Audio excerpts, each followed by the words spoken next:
Welcome back to Easywealth Media Hub, where entertainment meets endless curiosity. I'm your host, Easywealth, and you're tuned into Season 1, Episode 2 of the Proverb Challenge.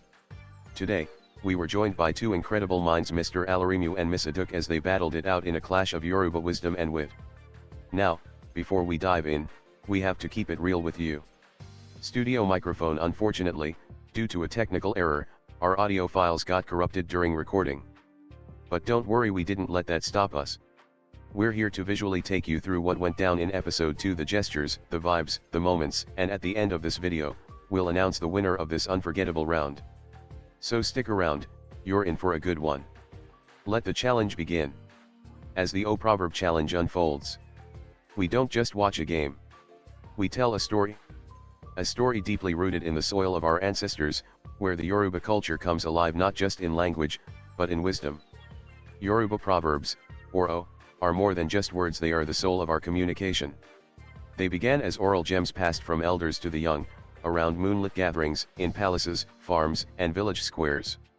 From the lips of sages and hunters, of mothers and kings came these powerful sayings. Each O was born from experience, observation, and deep spiritual reflection. They teach. They warn. They bless. They question. And they preserve our identity. The saying goes, Olin Oro, Vi Oroba Sanu, Ola Nfi Waa. Proverbs are the horses of speech. When words are lost, we use proverbs to find them. This is what inspires the O Challenge. Not just to compete, but to connect. To keep the spirit of Yoruba wisdom alive, one proverb at a time. We still couldn't let this moment pass without sharing it with you. So here's how it all went down. The atmosphere was full of excitement as our two amazing guests took the stage. First up, Mr. Alaremu. Calm, calculated, and full of wisdom. He brought the heat with classic Yoruba O, delivered with flair and depth. Then came Miss Aduke, graceful, bold, and sharp-tongued in the best way. Her delivery was rich in meaning and charm, leaving everyone stunned. The challenge grew intense as each contestant battled not just with words, but with cultural pride and understanding. Beyond the game, the proverbs opened doors to deeper meanings, from respect to relationships, hard work, and destiny. Every O told a story, sparked laughter, and revealed wisdom from the roots of Yoruba culture. Segment 3, the challenge begins. Now let's take you straight into the moment where the air was thick with excitement. The lights were set, the cameras rolling, and the challenge about to begin. Everyone in the room could feel it, something special was about to happen. Mr. Alaremu, dressed in his signature native attire, walked in with quiet confidence. His eyes locked on the stage, not his opponent, like a lion sizing up the wild, not the prey. Then Miss Aduke stepped forward, radiant, bold, and ready to light the mic up. Her aura? Calm like still water, but deep enough to drown your assumptions. The crowd. Oh, the crowd was split already. Team Alaremu on the left. Team Aduke on the right. But one thing united them: the hunger for Yoruba wisdom in action. The bell rang. Round 1, it was on. Segment 4, Mr. Alaremu, the wise warrior. As the first proverb dropped from Mr. Alaremu's lips, silence fell across the room. It wasn't just a saying, it was a spell. A string of words laced with generations of wisdom. He began with an O that stirred the room. Via Bape Aligbo Ni Orako Ekan, Kia Ma Foro Relowo. Translation: if we call a cat a tiger, we should still handle it with care. A reminder: don't underestimate the quiet ones. The audience paused, not just to clap, but to absorb. Every word came with rhythm. Every proverb had a punchline wrapped in philosophy. It wasn't just a game for him. It was a mission. His second O hit even deeper. Omo to Mo it an Ebi Konia with gravy Nilei. A child who knows their lineage doesn't lose direction in life. The crowd hummed. A chorus of hum swept through like a wave of agreement. Mr. Alaremu didn't just say proverbs, he lived them. His delivery was confident, grounded, and richly traditional. You could tell this was not rehearsed. It was inherited. After his final round, he calmly stepped back. No extra movement. Just a humble nod, like a general after battle, waiting for fate to write the results. Segment 5, Miss Aduke, the queen of expression. Now, just as the energy from Mr. Alaremu's performance was settling, a gentle wave swept across the stage. Her steps? Graceful. Her gaze? Focused. Miss Aduke the challenger with fire in her silence. She stood tall, calmly adjusting her geli, eyes scanning the crowd not for validation, but for connection. As if she was telling us, Ijo, Igbo mi dadat. I have something to say. Her voice? Soft like a lullaby, but her words? Sharp like freshly forged iron. Her first proverb. Enoko niko oroju, kia ma baanifo dot. The mouth should not say more than the mind can back lest one faces disgrace. It wasn't just a line, it was a gentle slap to ego, a lesson on wisdom before words. The audience leaned in, even those who thought they were Team Alaremu were caught off guard. This wasn't just competition anymore. This was soul talk. Culture in motion. She flowed into her second O like a river merging into the sea. Baina oba tan, imoki I tan Nile. If the fire hasn't gone out, the smoke cannot disappear. She paused. Let it breathe. Let it simmer. She knew what she was doing. With every proverb, Aduke told a deeper story about home, about women, about elders and ancestors. She wasn't quoting words, she was channeling spirits. She moved with elegance but fought like a poet warrior. At one point, someone in the audience shouted, Igbo NNIB. And the room chuckled. She smiled softly, as if to say, yes, I carry the crown of the culture, even if I don't wear it on my head. After her final line, she didn't bow. She simply turned to the side and gave a gentle smile. It was her way of saying, I have spoken, let wisdom decide. The intensity just doubled. Now both warriors have delivered. The crowd split. The tension? Unmatched. Ready for the next segment, behind the scenes moments and reactions. This is where we describe audience responses, little side jokes, maybe even playful banter between contestants. Segment 6, Moments You Didn't See Behind the Mic. Now before we reveal the winner, let's take you behind the scene to those raw, unfiltered moments the cameras barely caught, but the room can never forget. From the second the challenge began, it wasn't just about O anymore. It became a battle of presence: who could control the room, who made the crowd think, and who made them feel. At one point, during a light break in the round, Alaremu jokingly said, Iyan Omo Ibadan, Imura Moti Igbepoati Ogban Wa. Ibadan people, prepare yourselves, I came with oil and wisdom. The room roared with laughter. Even Aduke clapped. Miss Aduke had her moments too. After her second O, someone in the front row mistakenly clapped before she finished. She smiled and said, Gbno na en lo. Thanks, but the proverb hasn't even finished yet. The room laughed again. Charm, wit, and wisdom, that was her combo. The judges? They were caught whispering at each other, pens paused in mid-air, exchanging knowing looks like, who go win this one now? It was that close. Even the crew behind the camera couldn't keep their composure. The energy was real.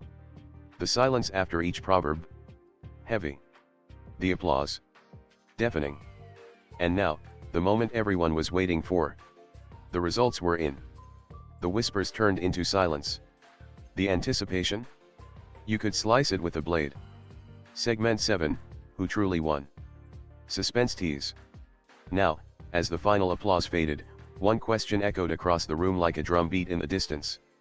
Who won? But even deeper than that, what does it mean to win? Is it the number of proverbs quoted? Is it the rhythm in their delivery? Or the impact it left in our hearts? The judges took their time flipping through notes, comparing reactions, even revisiting one or two O that needed interpretation. One of them whispered, Alayith en ikon fun ogbo en, this performance was filled with wisdom. Another nodded, but didn't speak. We saw hesitation. We saw deep thought. Not because they didn't know what to choose, but because what they were choosing was more than just a winner. They were choosing a voice that carried generations. A mouth that didn't just speak but channeled ancestors. Meanwhile, backstage, Alaremu was pacing slowly, rhythmically, like he was still composing O in his head. Aduke. Calm. Seated. Eyes closed, fingers resting on her lap like a queen in silent prayer. Time stretched. Minutes felt like hours. The audience buzzed. Some whispered, others debated. One elder near the front row muttered, Ian ye, Maparo, but Miss Aduke get spirit O. Another replied, Alaremu, he speaks like a shrine in motion. No name had been announced yet. But in every heart a different winner sat. Was it the fire of Alaremu? Or the calm storm of Aduke? We had the envelope. But we were not ready to open it yet. Because to understand the winner you must first understand the journey. Segment 8, Voices of Wisdom, Unpacking the O. Before a name is crowned, let us journey back proverb by proverb and unpack the richness each brought to the table. Because O isn't just about words. It's about meaning. It's about the message. It's about memory. Alaremu's opening strike. Omo to nikogba igbalo wood, o nikod to fi ibi nada anuile. The child who refuses to take advice from the hunter should at least ask where the hunter places his trap. When Alaremu dropped this, the room shifted. It wasn't just clever, it was surgical. A warning wrapped in imagery. A proverb that cuts through pride, speaks to youth, and reminds us all. Wisdom is not always loud, but it is always right. You could see nods in the audience. Elders looked pleased. The youth? Confused for a second, then you saw that aha moment. Aduke's gentle thunder. By Omod Bamo Yat, Ogbado Mooro. If a child knows how to be brave, they should also know how to speak wisely. Aduke's voice didn't shake. She didn't shout. She simply said it calm, composed, confident. But the weight of it? Heavy. She wasn't just reciting oh, she was channeling it. This proverb wasn't just about courage. It was about balance. And in that moment, she reminded everyone. Boldness without wisdom is noise. But wisdom with boldness. That's legacy. Clash of Proverbs mid-round fire. Things got tense when both contestants threw O back to back, like poetic punches. A key fi A with grave R dot. Tradition is not something you play with. Alaremu fired that shot after Aduke tried a modern twist to an old O. The room went silent for a second. But Aduke didn't back down. She fired back with Tia ba fe je iran lese, a key fe ramo agbon rin. If we want to eat meat in peace, we don't insult the lion. Crowd reaction? Wild. The role of O in Yoruba culture. You see, these proverbs aren't random. They are encoded wisdom. Yoruba tweets before Twitter existed. Oral scriptures. Many sermons. Survival codes. Passed from tongue to tongue, generation to generation. Every proverb used was a lens. A look into family. Respect. Community. Pride. Struggle. Peace. Honor. O tells us how to live. How to love. How to lead. And tonight, these two didn't just entertain us, they brought those ancestors back to life, word by word. Reflection moment. One guest whispered during the break. Igbo N, I never really cared about all this before. But tonight, I felt it. That's what O does, it doesn't ask for permission to teach you. It just plants a seed and leaves. Segment 9, Voices from the Crowd, when O touches the soul. Sometimes, the most powerful part of any performance is not what's said on stage, but what's felt in the hearts of those watching. Elders' tears. After Alaremu's second round, the camera panned to an elderly man Baba in a white agbada, coral beads, and a walking stick wrapped in cloth. His eyes were wet. Not from sadness but memory. Later, when we spoke to him, he said, Amo Ranti Baba me, he used to recite that same O whenever I tried to act too wise as a boy. I remembered my father, he used to recite that same proverb when I was a stubborn child. It wasn't just a proverb to him, it was a reunion with his past. Youth perspective. A young woman, probably in her 20s, leaned into our mic. I never really got why elders liked proverbs so much. But when Aduke spoke, I felt goosebumps. She laughed nervously. She didn't just say oh, she made me want to write mine. Moments like this are why Easywealth Media Hub created this challenge to connect old and new. Elders passing the flame. Youth catching it. This isn't just entertainment, this is memory preservation. Behind the scenes, production crew reactions. Even behind the cameras, there were moments of pause. A boom mic operator was caught on camera mouthing Alaremu's O under his breath. The editor later said, "This wasn't work for me, it was medicine." Another whispered, "Next time my kid misbehaves, I'm quoting Aduke's O." It reminded us isn't just ancient dust. It's living fire. The judges, caught between two legends. Off record, one of the judges whispered. Both of them are winners in their own right. But we have to choose one. Another judge pulled out his phone and showed us this note. Oyithwo mi loganjulo, this one hit me hardest. But he didn't tell us who said it. Was it Aduke's line? Or Alaremu's thunder? We didn't know. In the judging room, there were no raised voices. No arguments. Just deep reflections, a few chuckles, and long silences filled with respect. A moment of stillness. And in one quiet moment, just before the scores were finalized, you could feel something in the room. Like the ancestors themselves were watching. Not to judge but to bless. Oti dake, but its echoes still dance in the wind.